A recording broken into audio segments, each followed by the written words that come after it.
यहूदी जो थे ना वो सहरी नहीं करते थे, सहरी का नामो निशान नहीं था, रोज़ा रखते सहरी नहीं करते।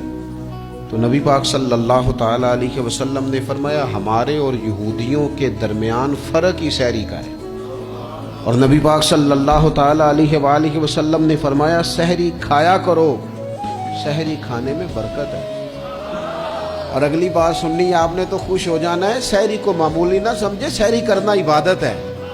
हाँ, आप मत समझें कि मैं रोटी खा रहा हूँ, ये तो मेरे सामने दही रखा हुआ है, ये तो सालन रखा हुआ है, ये तो अचार रखा है, तो चपातियां रखी हैं। सहरी खाना इबादत है। आप सुबह उठे, आपकी तो रूटीन ही और थी, तो 7 बजे खाते थे, 9 बजे खाते थे। ये जो आप सुबह खा रहे हैं उठ के सहरी में, अपनी मर्जी से थोड़ी खा रहे हैं, ये तो किसी के कहने से खा रहे हैं, ये तो किसी के बिठाए बैठे हैं। ये जो सहरी का लंगर है ये रब रसूल की रहमत के साथ अता होता है, ये करम है, ये अल्लाह रसूल के बिठाए बैठे।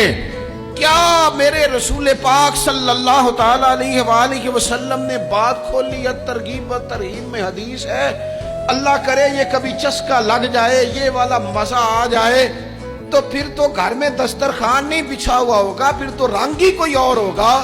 हुजूर फरमाते अल्लाह ताला और उसके फरिश्ते सहरी खाने वालों पर रहमतों का नुज़ूल फरमाते हैं।